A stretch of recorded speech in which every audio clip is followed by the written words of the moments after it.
The Northern Territory of Australia is one of the emptiest places on Earth. Area, about 1.35 million square kilometers. Population, about 250,000 people. That is less than an average European city.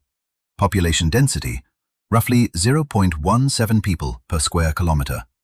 For comparison, in Monaco, about 26,000 people live on that same square kilometer. But the emptiness is deceptive. This territory is full of creatures that can strike quickly and silently, full of plants whose touch leaves a mark for years. And despite all of this, people live here. This is the longest continuous cultural tradition on the planet. They know how to survive here. They know what to fear. And they know what to respect. Today we will tell you 11 things that make Northern Australia a place where nature plays by its own rules. The capital of the Northern Territory, Darwin, is officially the most dangerous city in Australia by the number of natural disasters per capita. In 1974, Cyclone Tracy struck Darwin on the night of the 24th to the 25th of December, on Christmas. Wind speeds reached 217 kilometers per hour. This was the maximum recorded value before the anemometer broke. The actual gusts were estimated to exceed 300 kilometers per hour. To understand the scale, 300 kilometers per hour is the speed of a racing car. A wind like that tears roofs off not like sheets of tin, but like paper. In a matter of hours, the cyclone destroyed 70% of all buildings in Darwin. 90% of residential homes became uninhabitable. Out of 47,000 residents, 30,000 were evacuated, the largest forced evacuation in Australian history. People were transported by military aircraft because no other infrastructure remained. The city effectively ceased to exist in a single night. And here is what is striking. Darwin was rebuilt. Completely. And people returned, and they continued to live there, knowing it could happen again, because cyclones in this region are not an exception. Darwin lies in a zone where tropical cyclones form regularly. Every wet season is a potential threat. Local residents have memorized emergency evacuation procedures by heart. It is part of life here. Beneath Darwin Harbour, on the seafloor, lie Japanese submarines from the Second World War. They were never raised. They became part of the seabed and are now artificial reefs around which coral ecosystems have formed. History and nature have literally intertwined here, beneath the water. The saltwater crocodile, Crocodilus porosus, is the largest living reptile on the planet. Length up to 7 meters. Weight up to 1,000 kilograms. 1 ton of living predator. A living relic. Crocodiles survived the mass extinction that wiped out the dinosaurs. They have existed almost unchanged for a very long time. This design worked then and works now because it is perfect. In Northern Australia, saltwater crocodiles inhabit every river, every swamp, every brackish estuary. There are about 100,000 of them here. They are not confined to rivers. They venture into the sea. They have been found several hundred kilometers from shore in the open ocean. They cross into island straits. They appear where they are not expected. The most frightening thing, you may not see a crocodile until it attacks. It lies at the water's surface, exposing only its eyes and nostrils. Everything else is hidden. Or entirely underwater. Crocodiles can hold their breath for up to 2 hours. It can lie on the bottom of a river and watch you swim, invisible, motionless, patient.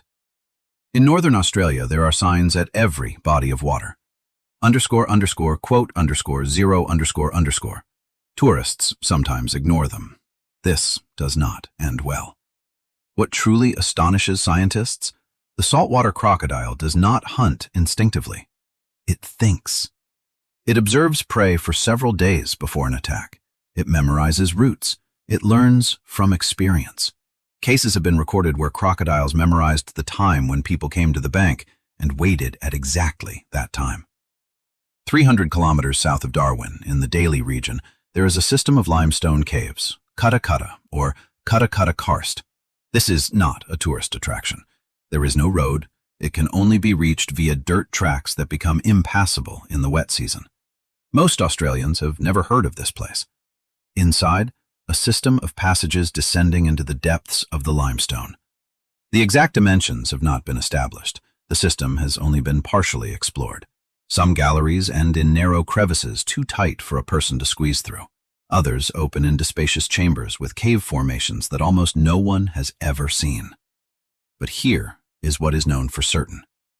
Bats live inside. Millions of bats. Several species, including the large false horseshoe bat and several endemic species of northern Australia. They use the caves as their primary habitat. In the evening, they fly out, thousands of individuals per second, a cloud of animals visible from several kilometers away. The sound of their wings can be heard hundreds of meters before they emerge from the entrance. But the Kutta Kutta caves matter not only as an ecosystem. In some chambers, traces of human presence have been recorded, dated to thousands of years ago. Ash patches, stone tools, signs indicating regular visits. Who exactly lived here or came here into the depths of the caves, into the dark chambers with millions of bats, and why, is unknown. The next mystery, Arnhem Land. This is a territory of about 97,000 square kilometers, the size of Hungary, which is the land of indigenous peoples. A special permit is required to enter. Tourists are admitted extremely rarely and only accompanied. Most people living in Australia have never been there. Arnhem Land is not simply a protected area. It is a place where communities live partly according to traditional ways, where ceremonies continue that are thousands of years old, where some areas are so sacred that even indigenous people themselves do not enter without special authority. These places are not put on maps. They are simply known to those who should know. From a scientific standpoint, Arnhem Land has one of the highest densities of reptile species in the world, including several species of snakes from the top 10 most venomous on the planet. The most venomous land snake in the world, the taipan, is found in exactly these parts, including freshwater crocodiles, which are considered less aggressive than saltwater ones, but are nevertheless large predators. In the coastal waters of Arnhem Land in 2022, a population of saltwater crocodiles was recorded which, according to scientists, is larger than anywhere else in Australia. Saltwater crocodiles here are not merely present, they dominate. Arnhem Land is a place that does not let you in, and that may explain why it is in such a state. The northern coast of Australia is one of the most dangerous places in the world for swimming, and not because of sharks. The box jellyfish, Chironex fleckeri, is the most venomous marine creature known to science. A single specimen contains enough venom to cause irreparable harm to dozens of people. The pain from contact is described as immediate and unbearable, like the touch of scorching metal along the entire length of the tentacles. Without treatment, cardiac arrest within a few minutes. It is almost transparent. In the water, it is nearly impossible to see. Its bell is about 30 centimeters. Its tentacles are up to 3 meters long. It is not aggressive. It simply drifts with the current. And if you end up in its path, it does not know you are there. For it, there is no difference between a fish and a human. The jellyfish season in northern Australia runs from October to May. During this period, many beaches are closed for swimming. Local residents do not enter the water at all.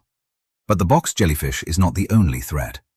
In the same waters lives the irukandji, a jellyfish the size of a thumbnail, invisible in the water.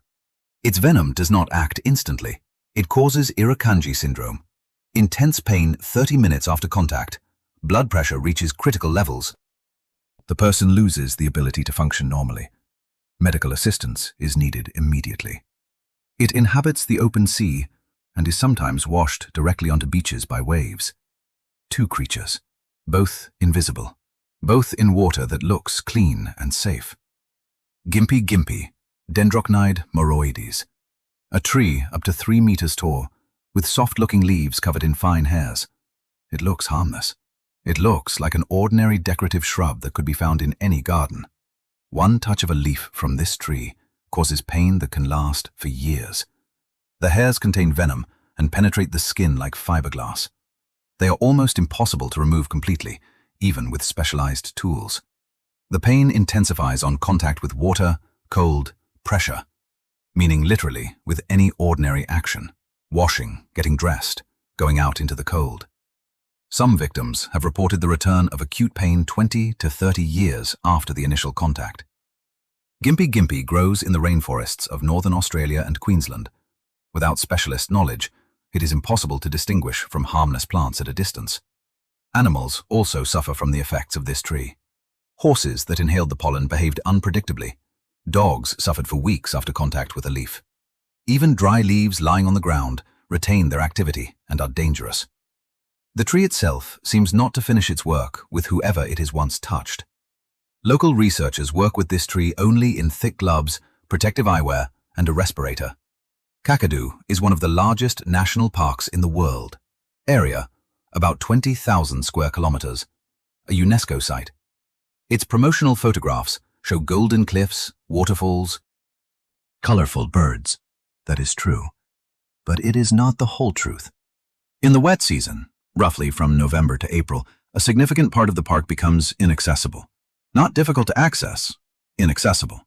Roads are flooded by a meter of water. Fords passable in the dry season become raging torrents. Helicopter landing pads are washed away.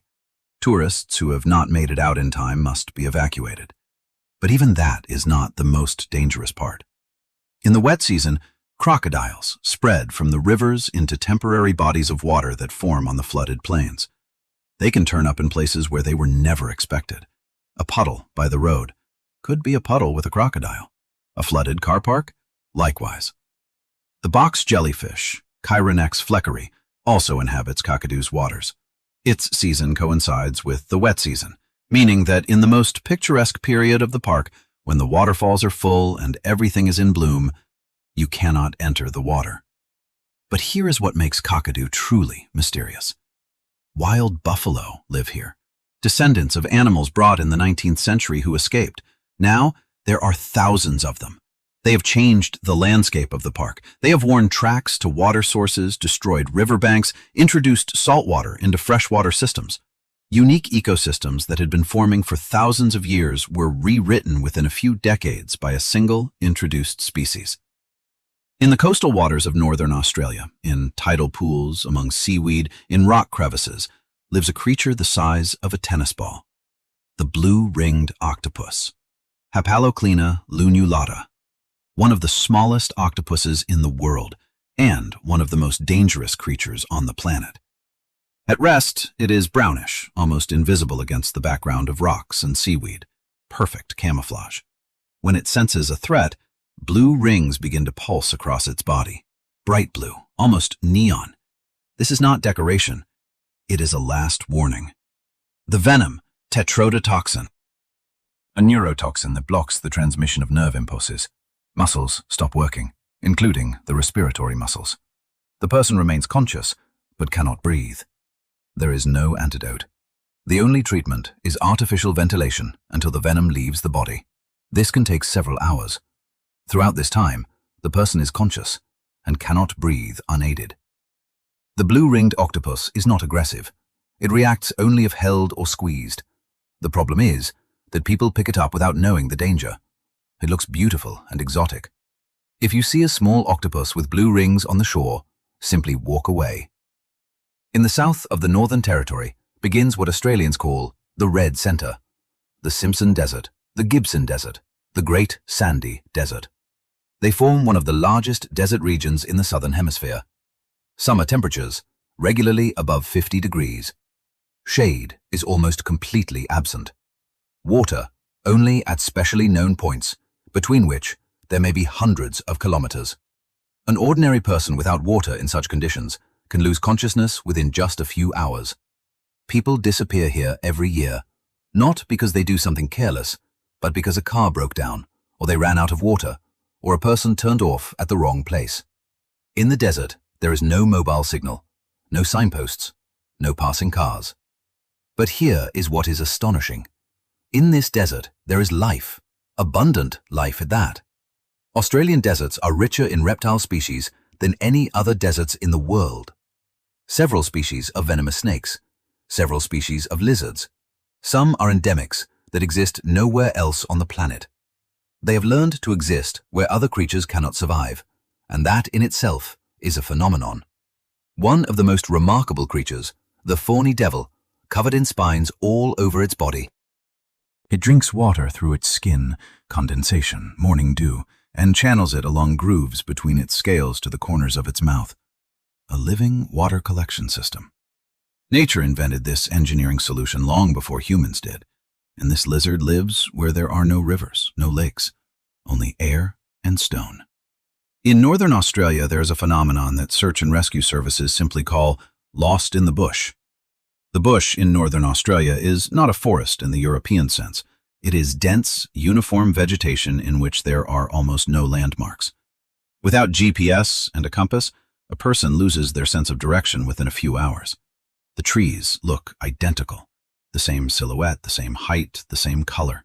Tracks disappear. The sun at its zenith gives no indication of the cardinal points, and the heat, which is always present, quickly drains water from the body. In 1998, 5 young people set off on a hike in Litchfield Park, a few dozen kilometers from Darwin, in a popular tourist spot with waterfalls and pools. They left the trail. 3 survived. 2 were found several days later with serious consequences from dehydration, despite being within a few kilometers of civilization. But there are cases that cannot be explained by disorientation alone. In 2006, an experienced bushwalker disappeared in the Kakadu area, someone who knew the region perfectly well, not a beginner, a person who had been walking these places for years. His footprints were found on a riverbank. Beyond that, nothing. The body was never found. What exactly happened has not been officially established. A crocodile? An accident at the water's edge? Northern Australia does not always return its visitors. The peoples of Northern Australia have lived here for more than 65,000 years. This means that their ancestors arrived here when modern humans were only just beginning to spread beyond Africa. This means that their culture is the oldest continuous cultural tradition. 65,000 years. That is 10 times longer than writing has existed. That is 30 times longer than the Egyptian pyramids have been built. That is so long, it does not fit within human imagination. Over 65,000 years, knowledge has accumulated here about every plant, every animal, every body of water, every weather pattern. Knowledge passed from generation to generation in oral form, in songs, stories, ceremonies. Knowledge about which plants heal, which kill, when rain will come, where there is water in a drought. All of this lives not in books, but in people's memory. The songlines, or dreaming roads, are a navigation system in which routes across the continent are encoded in songs. Specific songs describe specific places, rocks, rivers, water sources, landmarks.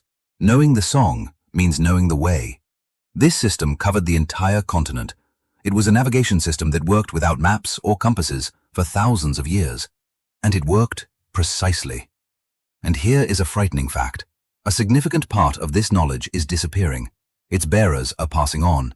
Younger generations are moving to cities. Knowledge accumulated over 65,000 years is leaving with the people who kept it. Northern Australia is dangerous in different ways. Crocodiles and jellyfish are immediately dangerous, but this loss is slow and irreversible. Finale. Northern Australia is a place where nature does not pretend to be friendly. There is no illusion of control here, to which the inhabitants of temperate latitudes have grown accustomed. Here, every river may contain a crocodile, every bush a poisonous plant, every tidal pool a dangerous jellyfish.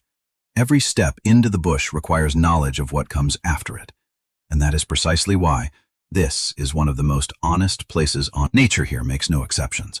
It treats equally the tourist with a camera and the local resident who knows every trail. The difference lies only in knowledge and in respect. Those who have lived here for 65,000 years knew this from the very beginning. Thank you for watching.